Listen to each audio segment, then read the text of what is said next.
Welcome, स्वागत है आप सभी का केमिस्ट्री की इस क्लास में जिसका नाम है केमिस्ट्री बाय पंकज जायसवाल। हम लोग जो पिछले टर्न पे चर्चा कर रहे थे उसी को आगे बढ़ाएंगे।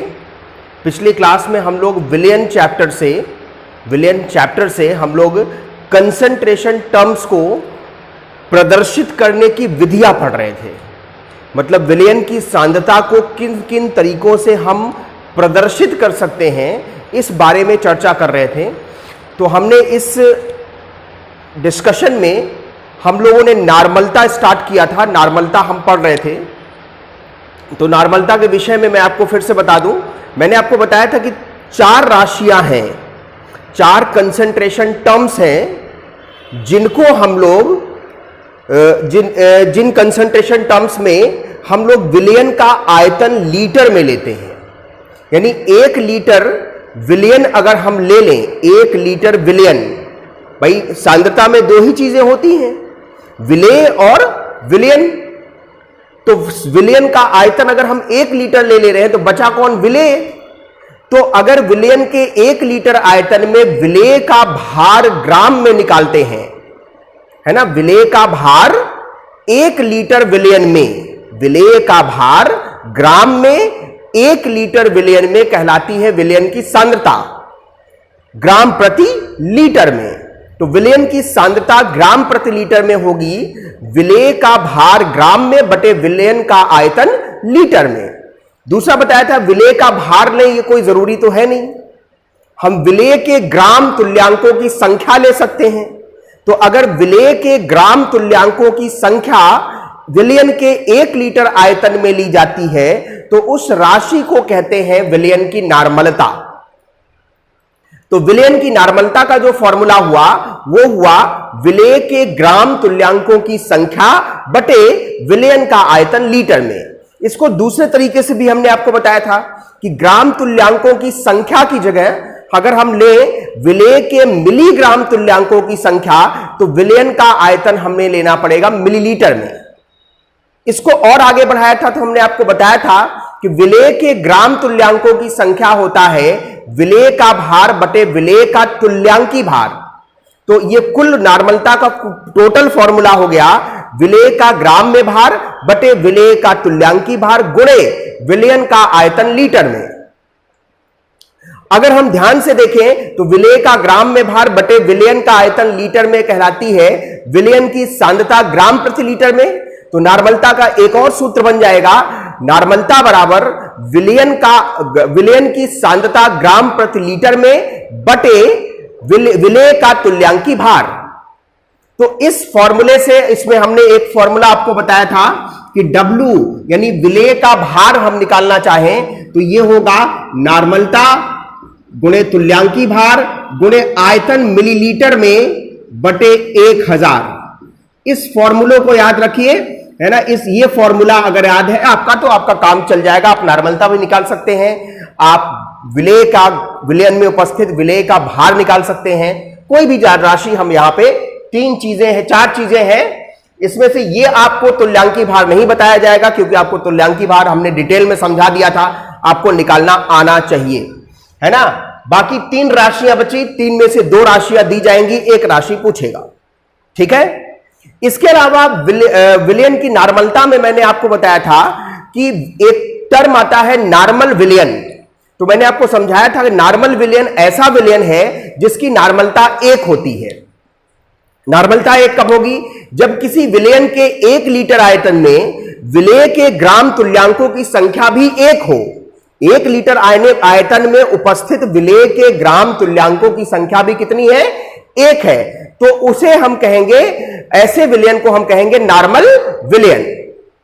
और इसी तरह अगर नॉर्मल विलियन है तो लिखेंगे n विलियन, n/2 लिखा है तो सेमी नॉर्मल विलियन, n/5 लिखा है तो पेंटी नॉर्मल विलियन, n/10 लिखा है तो डेसी नॉर्मल विलियन, n/100 लिखा है तो सेंटी नॉर्मल विलियन और n/1000 लिखा है तो मिली नॉर्मल विलियन कहलाएगा।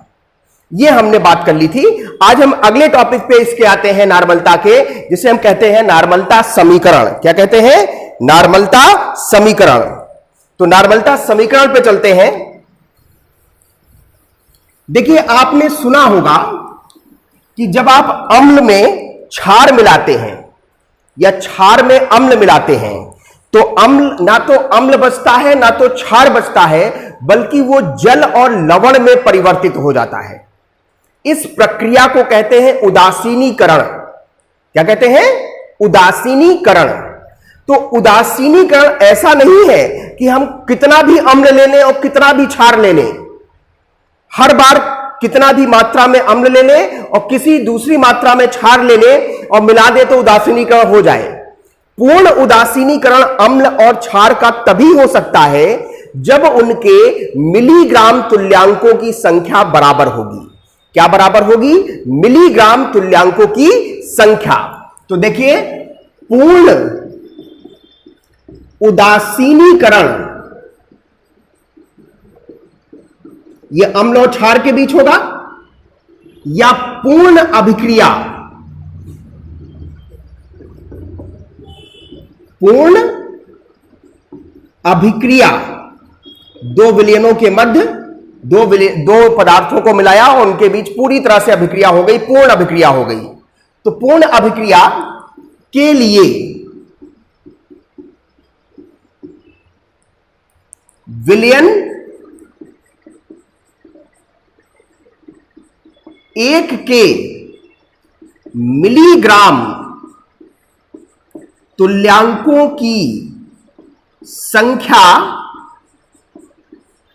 विलयन एक के मिलीग्राम तुल्यांकों की संख्या बराबर विलयन दो के मिलीग्राम तुल्यांकों की संख्या। ये दोनों संख्याएं बराबर होनी चाहिए, तभी दो विलयन एक दूसरे का पूर्ण उदासीनीकरण या पूर्ण अभिक्रिया करते हैं एक दूसरे के साथ।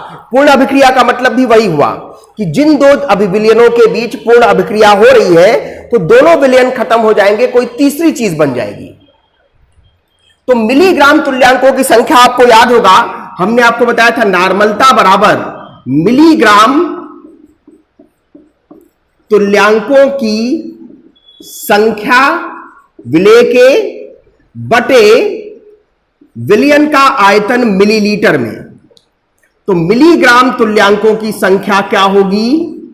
मिलीग्राम तुल्यांकों की संख्या हो जाएगी नॉर्मल, आयतन को उधर भेज दें तो नॉर्मलता गुणे आयतन मिलीलीटर में, नॉर्मलता गुणे आयतन मिलीलीटर में। तो ये पहले विलयन के लिए नॉर्मलता N1 और आयतन V1 और दूसरे विलयन के लिए इसी तरह नॉर्मलता N2 आयतन V2।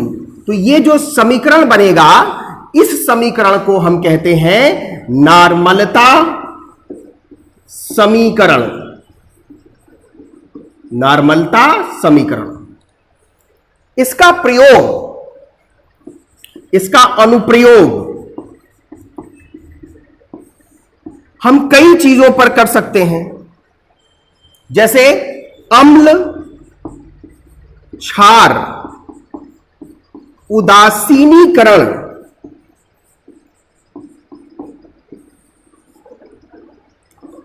अभिक्रिया में,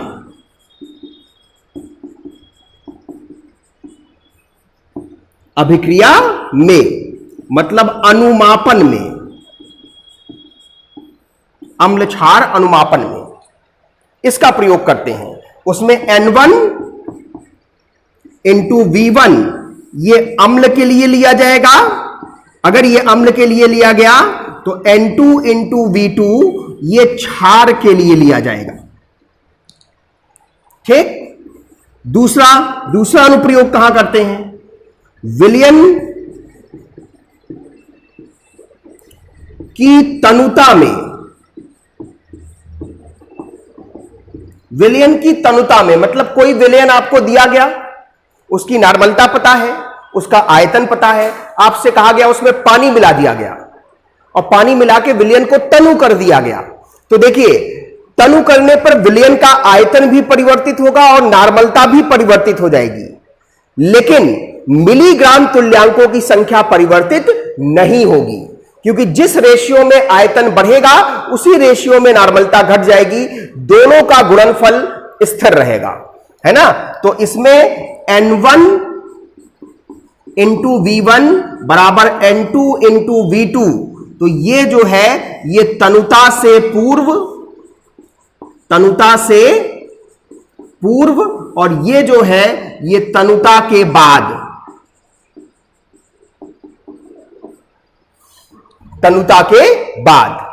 ठीक है। तीसरा अनुप्रयोग जो है वो हम करते हैं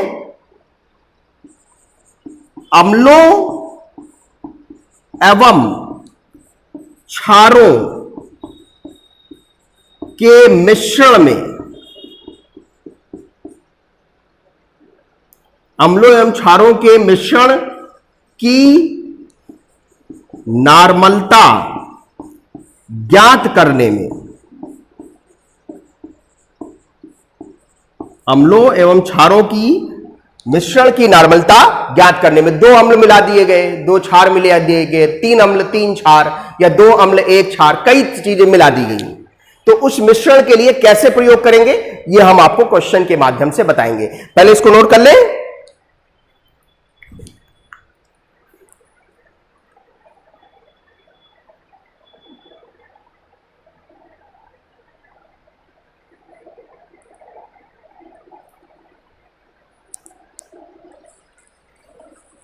चलिए आगे बढ़ते हैं।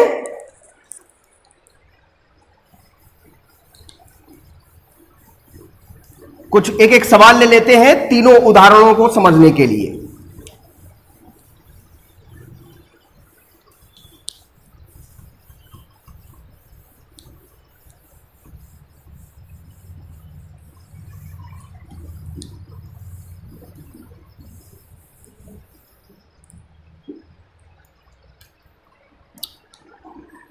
पहला क्वेश्चन लिया हमने, 250 मिलीलीटर N/10 HCl विलयन को सोडियम हाइड्रोक्साइड का 100 मिलीलीटर पूर्ण रूप से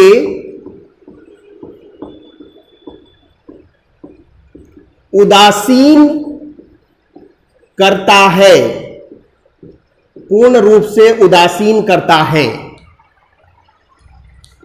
तो NaOH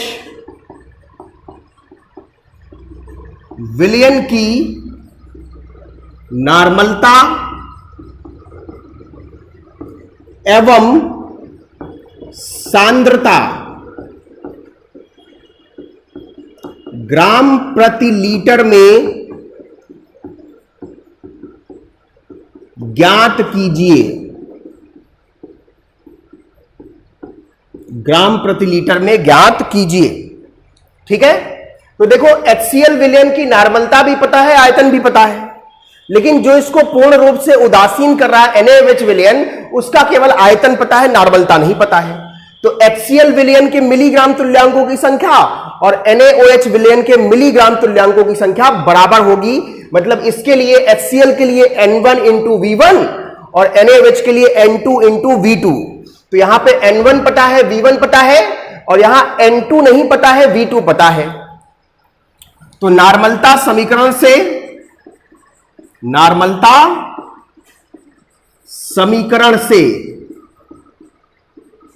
N1 इंटू V1 बराबर N2 इंटू V2, ये वाला HCl के लिए हो जाएगा और ये वाला NaOH के लिए हो जाएगा।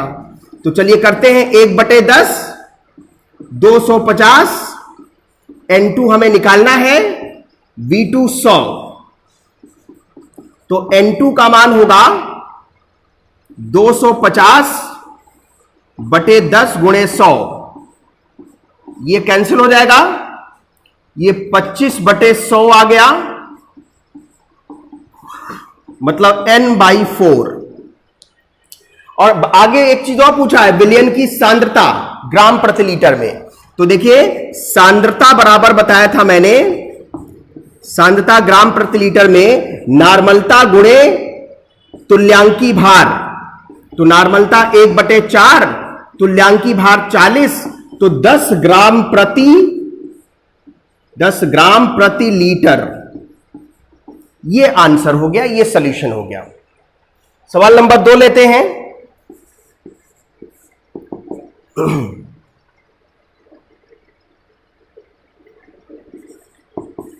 500 मिलीलीटर N/25 HCl विलयन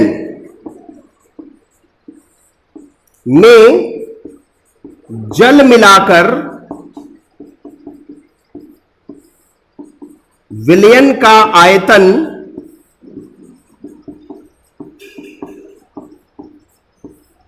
1 लीटर कर लिया गया, तो तनु विलयन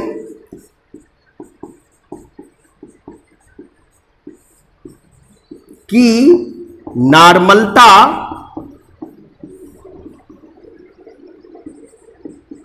ज्ञात कीजिए। तो देखिए तनुता के लिए बात आ गई, तो हमने क्या बताया था, ये तनुता से पूर्व N1V1, तनुता के बाद N2V2।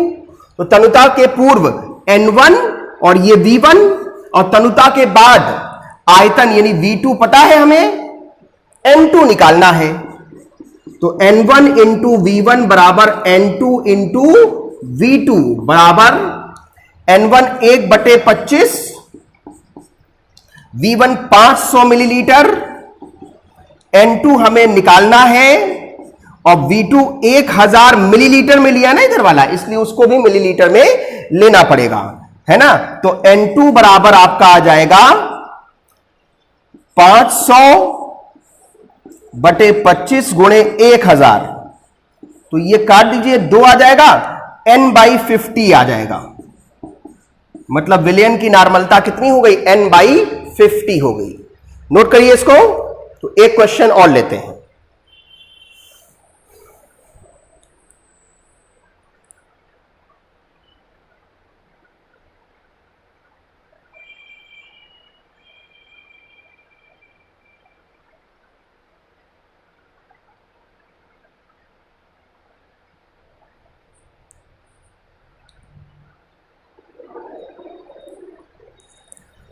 चलिए आगे बढ़ते हैं, ऊपर वाला क्वेश्चन रफ कर देते हैं।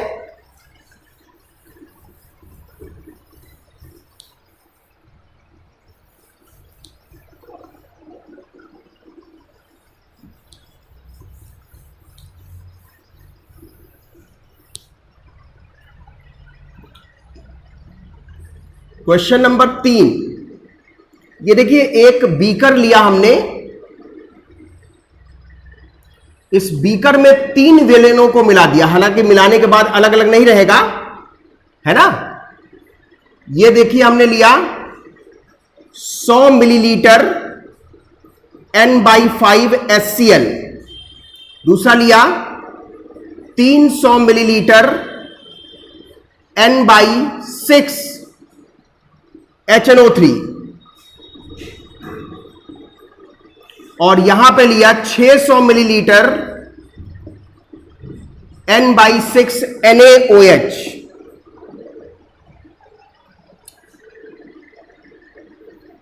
तो परिणामी विलयन की नार्मलता ज्ञात कीजिए। परिणामी विलयन मतलब कि तीनों को मिलाने से जो रिजल्टिंग सॉल्यूशन बनेगा, नेट सॉल्यूशन बनेगा, उसका जो है उस विलयन की नार्मलता ज्ञात करनी है, नार्मलता ज्ञात करनी है, सांद्रता नहीं, नार्मलता। तो पहले पता करना पड़ेगा, देखिए ये दोनों अम्ल हैं और ये क्षार है, तो अम्ल के मिलीग्राम तुल्यांक जुड़ जाएंगे, है ना, और क्षार के मिलीग्राम तुल्यांक निकाल लेंगे। दोनों अम्लों के मिलीग्राम तुल्यांक जोड़ लीजिए और देख लीजिए वो क्षार के मिलीग्राम तुल्यांक से ज्यादा है कि कम है। अगर अम्लों के मिलीग्राम तुल्यांक ज्यादा है क्षार के मिलीग्राम तुल्यांक से, तो रिजल्टिंग सॉल्यूशन जो होगा वो अम्लीय होगा, और अगर क्षार ज्यादा है तो रिजल्टिंग सॉल्यूशन कैसा होगा? क्षारीय होगा। और अगर दोनों के मिलीग्राम तुल्यांक बराबर है तो रिजल्टिंग सॉल्यूशन उदासीन होगा। अगर उदासीन होगा तो नॉर्मलता 0 होगी, है ना। और अगर उदासीन नहीं है, अम्लीय है, तो अम्ल के मिलीग्राम तुल्यांकों में से क्षार के मिलीग्राम तुल्यांक घटा देंगे, है ना, और उससे नॉर्मलता निकाल लेंगे। और क्षार अगर ज्यादा है तो क्षार के मिलीग्राम तुल्यांकों में से अम्ल के मिलीग्राम तुल्यांकों को घटा देंगे। देखिए, अम्ल के मिलीग्राम तुल्यांकों की संख्या, अम्ल 2 है इसलिए पहले निकाल लेते हैं, N1V1 प्लस N2V2, तो N1 1/5, V1 100, N2 1/6, V2 300। तो ये देखो 5 दूना 10, 20 आ जाएगा, और ये 6 पचे 30, 50 आ जाएगा, 50 और 20 हो गया 70। अब क्षार के मिलीग्राम तुल्यांक,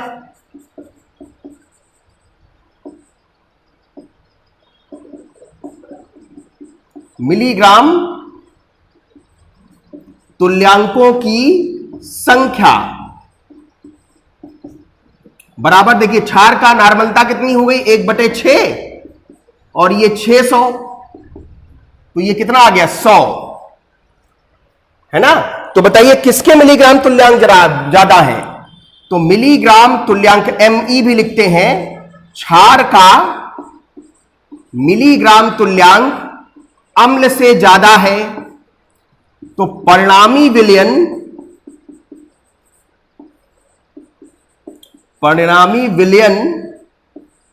क्षारीय होगा, क्षारीय होगा। अब जो ज्यादा है उसमें से कम को घटा करके परिणामी विलयन की मिलीग्राम तुल्यांकों की संख्या निकाल लेंगे। भाई रिजल्टिंग सॉल्यूशन जो बना,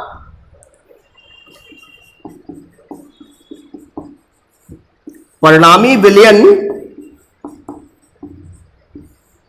के मिलीग्राम तुल्यांकों की संख्या, तो क्षार ज्यादा है ना, तो क्षार कितना है? 100, और वो कितना है? 70, कितना बचा? 30। तो 30 क्या है? मिलीग्राम तुल्यांकों की संख्या, और मिलीग्राम तुल्यांकों की संख्या क्या होती है? नॉर्मलता गुणे आयतन। तो नॉर्मलता हमको नहीं पता, मान लो N3V3, या F ले लीजिए, फाइनल का, F का मतलब फाइनल हो जाएगा, तो NF 30/VF, VF सभी को मिलाया है ना, तो सभी के आयतन जुड़ जाएंगे, 100, 300, 600, 1000, तो 30/1000, एक 0 कट जाएगा, तो ये 3n/100 कह लीजिए, या 0.03n, ये होगा क्षारीय विलयन की नॉर्मलता। आई बात समझ में? नोट कर लीजिए इसको, फिर अगले टॉपिक पे आते हैं।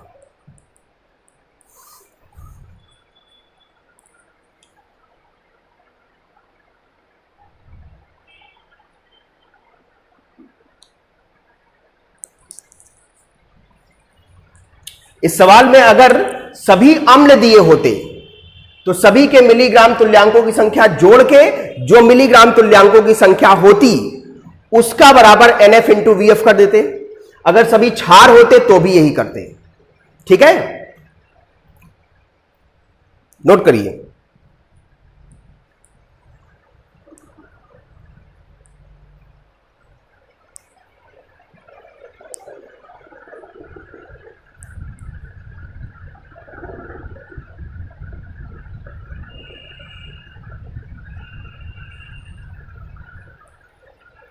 चलिए अगले टॉपिक की तरफ मूव करते हैं। ये तो हो गई नॉर्मलता। नॉर्मलता के संबंध में मैंने सारी बातें आपको बता दी। अब अगला जो सांद्रता को प्रदर्शित करने का मेथड है, तरीका है, टर्म है, कंसंट्रेशन टर्म, उसका नाम है मोलरता। मैंने आपको बताया था कि विलयन के 1 लीटर आयतन में विलेय के का भार अगर हम निकालते हैं ग्राम में, तो वो कहलाती है विलयन की सांद्रता ग्राम प्रति लीटर में। अगर उसी 1 लीटर विलयन में अगर हम विलेय के ग्राम तुल्यांकों की संख्या निकालते हैं तो उसको कहते हैं विलयन की नार्मलता। और अगर उसी 1 लीटर विलयन में विलेय के मोलों की संख्या निकालेंगे तो उसे कहेंगे विलयन की मोलरता। सब कुछ वैसा ही चलेगा।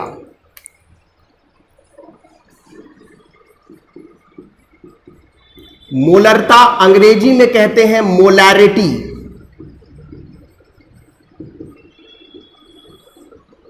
मोलैरिटी तो देखिए, किसी विलयन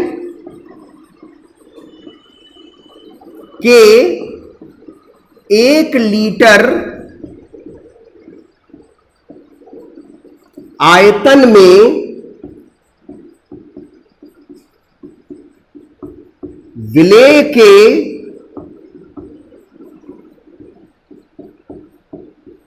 मोलों की संख्या विलयन की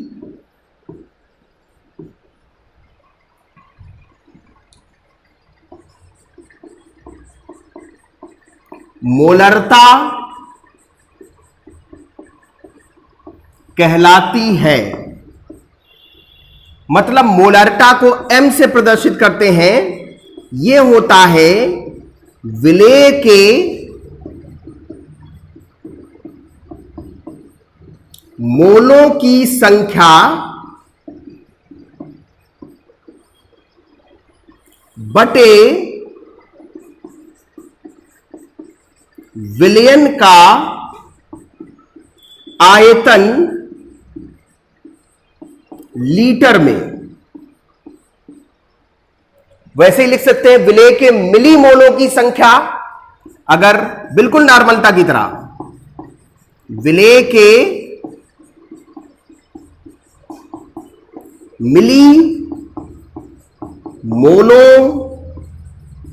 की संख्या बटे, तो विलयन का आयतन लेंगे। विलयन का आयतन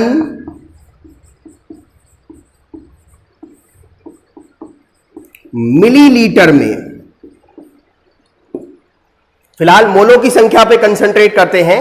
मोलों की संख्या होती है भार बटे अणु भार। तो इसको थोड़ा बढ़ाया जाए तो विलेय का भार, विलेय का भार किसमें? ग्राम में, बटे विलेय का अणु भार गुणे विलयन का आयतन लीटर में। अब वही बात हुई, विलेय का भार बटे विलयन का आयतन लीटर में, यह कहलाती है सांद्रता। तो मोलरता का सूत्र हो गया विलयन की सांद्रता ग्राम प्रति लीटर में बटे नीचे क्या बचा? विलेय का अणुभार। ये कुछ सूत्र हो गए मोलरता के। ये इसका मुख्य सूत्र हो गया जिस पे सवाल लगेंगे, और सबसे मेन फॉर्मूला ये है जहां से हम इस सबको बनाते हैं। बिल्कुल वैसे ही जैसे नॉर्मलता में हमने पढ़ा था नॉर्मल विलयन, यहां पर होता है मोलर विलयन। मोलर विलयन ये क्या है? जब किसी विलयन के 1 लीटर में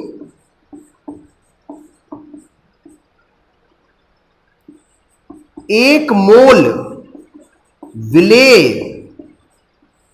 उपस्थित हो तो ऐसे विलयन को मोलर विलयन कहते हैं।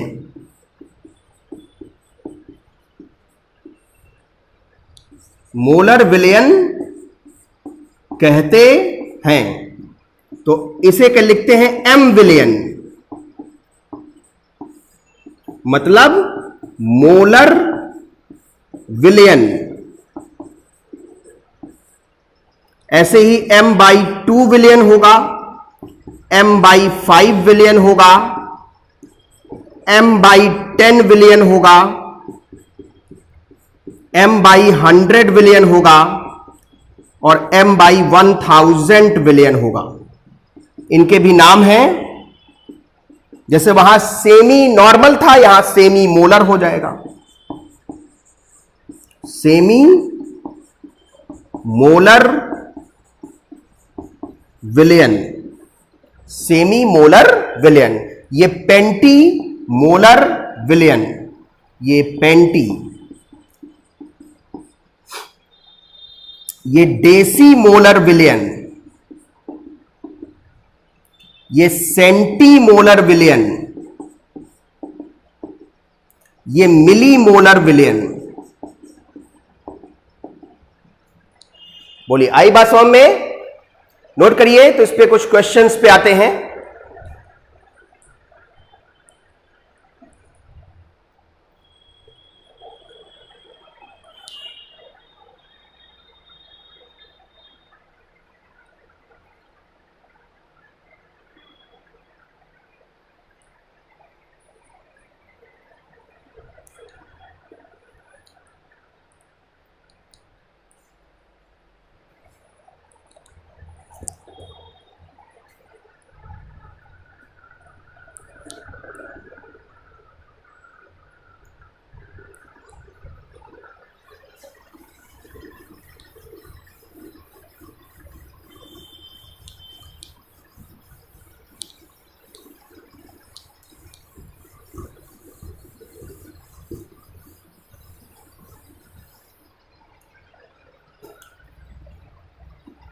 एक आध क्वेश्चन ले लेते हैं।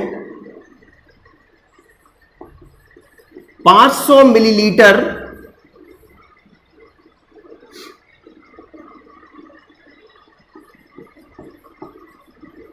सल्फ्यूरिक अम्ल विलयन में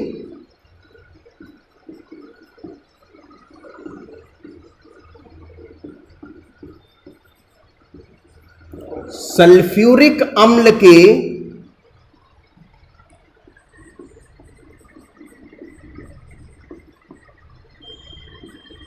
4.9 ग्राम उपस्थित हैं,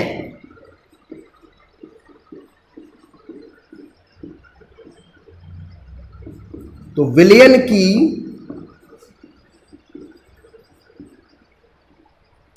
मोलरता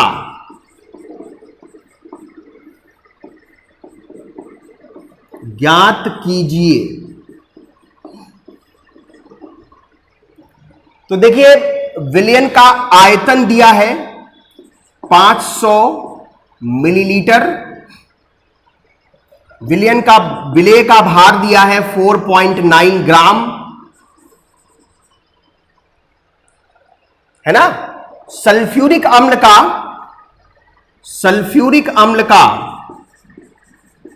अणुभार का इस्तेमाल किया जाता है ना यहां पे। तो हाइड्रोजन 2, सल्फर 32 और ये 64, 98। तो मोलरता बराबर होता है विलेय का भार 4.9 बटे विलेय का अणुभार 98 गुणे विलयन का आयतन लीटर में, नीचे ही। तो 500 मिलीलीटर 1000 से भाग देंगे, 1000 ऊपर चला जाएगा, ये 2 आ जाएगा, 1 पॉइंट हटाओगे 0 आ जाएगा, यहां पे 20 आ जाएगा, है ना। ये 2 से 20 कटेगा, 10 आ जाएगा, तो m/10 ये होगा विलयन की मोलरता। उम्मीद है सब लोगों को समझ में आ गई बात। इसी टॉपिक पे कुछ और क्वेश्चंस करेंगे हम लोग, और क्वेश्चंस करने के बाद इस टॉपिक को थोड़ा सा और आगे बढ़ाएंगे, मोलरता समीकरण को समझेंगे और नॉर्मलता और मोलरता में क्या संबंध है इसको समझेंगे। तो ये दोनों काम अगली क्लास में, नेक्स्ट वीडियो में करेंगे हम लोग। आज की वीडियो में इतना ही। सभी लोग इस टॉपिक को नोट करिए, अच्छे से समझिए। कोई डाउट हो तो अपने डाउट कमेंट बॉक्स में जाके कमेंट करके अपने डाउट मेरे साथ क्लियर कर सकते हैं आप लोग। एनसीईआरटी बुक के सवाल लगाइए और अपना ध्यान रखिए। साथ ही साथ नेक्स्ट वीडियो में हम लोग मिलेंगे तो हम लोग मोलरता को आगे बढ़ाएंगे। तब तक के लिए आप सभी लोगों का बहुत बहुत धन्यवाद।